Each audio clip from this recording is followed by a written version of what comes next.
The New England Patriots finished the 2024 NFL season with an abysmal 4-13 record. This team was one of the worst Patriots teams I have seen in my lifetime, which is crazy because I watched Mac Jones and Bailey Zappi split reps the year prior. Since 2020, the Patriots have missed the playoffs in 4 out of the last 5 seasons and are currently in their 3rd year straight missing the playoffs. So naturally, the Patriots were busy this offseason, as they may strive towards improvement from last year. Will it be enough to improve from last season's train wreck and potentially reach the playoffs? The 2025 NFL season is fast approaching, and in today's video, we'll be breaking down the offseason moves that the New England Patriots made to get to where they are today, and will it be enough to translate into some wins this upcoming season? If you like what you see, make sure you hit that like and subscribe button for more Patriots content, because let's be honest, nobody watches the Patriots since Brady left.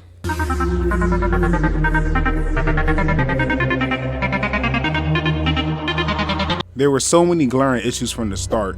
One of the most prominent issues was the hiring of Jerod Mayo last year, who, prior to the job, had no NFL or collegiate coaching experience. And after that Week 1 win versus the Bengals on the road, where the Patriots managed to grind out one of their only 4 wins of the season, soon turned into a disaster. I've never seen the coach completely lose a locker room and throw his players under the bus during press conferences and interviews. I get that there wasn't much talent on the roster, but as a head coach, the team is looking to you to guide and lead, especially during the rebuilding phase. The lack of discipline showed week to week, and it showed on the field as the Patriots were just outclassed in every metric on offense and defense. So, Robert Kraft owned up to his mistake. He fired Jerod Mayo and hired another former Patriots player turned head coach in Mike Vrabel. Now, Vrabel is different from Jerod Mayo because he has a proven track record as an NFL head coach. His last stint as head coach with the Tennessee Titans, he managed to make Ryan Tannehill look like a solid quarterback. In addition to hiring Vrabel, the Patriots also decided to revamp their coaching staff, including the hiring of Josh McDaniels as offensive coordinator, who was a Super Bowl winning coordinator with Brady for years. As of today, their preseason game of Week 1 versus the Commanders has passed, as well as their preseason game Week 2 versus the Vikings. And I gotta say, this team as a whole looks completely different from a year prior.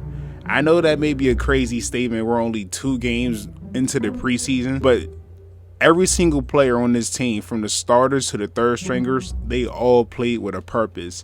And after watching a 4-13 season where the Patriots were the bottom of the league in nearly every stat you could pull up from last year, this warrants the optimism going into this year. This offseason was historic for the Patriots as they entered the 2025 free agency with a league-high $129 million in salary cap space, the most entering this free agency. So spending they did, as they made numerous of signings such as Stefon Diggs to a 3-year $69 million contract. Coming off a torn ACL, Diggs is looking to come back with a vengeance this season. Defensive tackle Milton Williams to a 4-year $104 million contract to beef up the defensive line. Hopefully Williams' potential on the field translates, gets more snaps on defense. Cornerback Carlton Davis to a 3-year $60 million, paired with All-Pro corner Christian Gonzalez and edge rusher Harold Landry to a 3-year $45 million deal, just to name a few prominent players that the Patriots went out to sign. This free agent sign is exactly what the Patriots need in order to wash away any stench from the Mayo regime of doom. Most notably, I am very excited to see how Stefon Diggs can elevate this receiving corps, assisting the development of Drake May. I do want to mention that the Patriots did attempt to sign the Buccaneers wide receiver Chris Godwin, which he turned down a $30 million contract, which he ends up re-signing with Tampa Bay, which should tell you how serious the Patriots are about reconstructing their roster. Now, because Joe Milton III wanted to play like he was prime Brett Favre minus the welfare, in the last regular game of the season, the Patriots dropped from the 1st overall pick to the 4th. Maybe it was a blessing in disguise as the Patriots selected Will Campbell, All-American tackle from LSU. Are brought to New England to protect Drake May. What kind of tone are you going to set on this offensive line? I'm going to fight and die to protect him with everything I got. Congratulations, Will. I appreciate it. which was a safe pick. Take the best offensive lineman available, give Drake May protection, and help establish the run game. Because Lord knows the Patriots couldn't do any of that last season. Some other notable draftees were second round pick Trayvon Henderson, running back from the Ohio State University. Seems to be a shot of adrenaline that the Patriots need in the run game. I think him, Ramondre Stevenson, and Antonio Gibson will be a great 1-2-3 punch for real. The on paper solid offensive line. Hopefully Stevenson can limit the fumbles, because some of his fumbles last season really sucked the air out of any momentum we try to generate on offense. I'm really excited for all of the rookies to have a chance and step up and play a huge part of this rebuild. Speaking of rebuild, we got to talk about Drake May, as he is entering his second year in the league. And looking at his 2024 stats alone, you may not be blown away. But knowing the context that he played 13 games, technically 12 because he left out early in one game with an injury. He made rookie mistakes, sure, but he showed a lot of promise. The throws he was able to make, his decision making game by game improved a lot. He's got the physical tools. He's 6'5", 220, 230-ish. Great potential to be a dual threat quarterback, and we've seen glimpses of it last season. But now that May has better structure with his coaches, he has a drastically better team.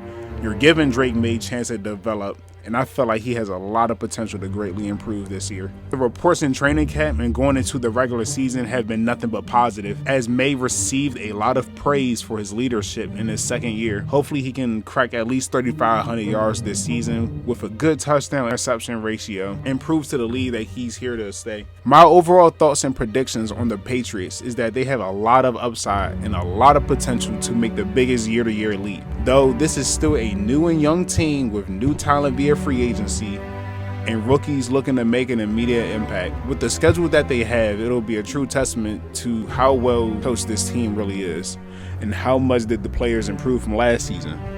I'm predicting they'll win about 7 games. They'll go 7-10. Though if this team catches fire and they gel well and they gel pretty fast and they get that chemistry going early, I wouldn't be surprised if they could sneak into the playoffs in the wild card berth. High expectations for a team that went 4-13 the year prior, but I genuinely think that New England's worst days are behind them. I'm looking forward to see how Vrabel will be able to establish the ground and pound offense, take as much pressure off of Drake May as possible, and let his playmakers cook, and actually have a solid run defense, please. That is all I have for this video. Stay tuned for the NFL season as I look forward to cover the Patriots on this channel.